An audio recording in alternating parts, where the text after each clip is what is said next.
Hi, how are you? Most difficult things this line to connect to this, hatchback, Toyota hatchback. When you put the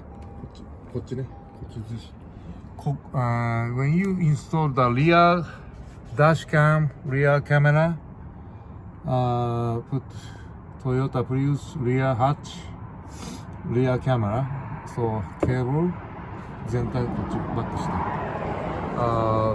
cable into here and going down into this and into this and go inside here and backしてand into here and door.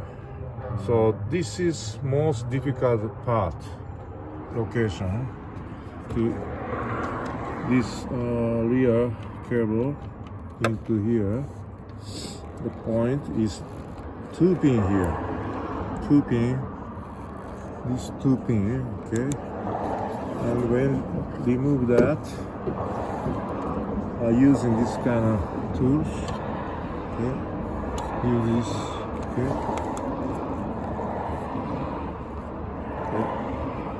use this pin, the 2 pin here, 1, 2, 3, 4, okay, so use this kind of pick and push this way and this, okay, pull back like this, okay, push in, okay. So this is most difficult part when you install the rear camera, dash cam rear camera. So Toyota all hatchback like this and 4 pins inside. Okay. Okay. Thank you.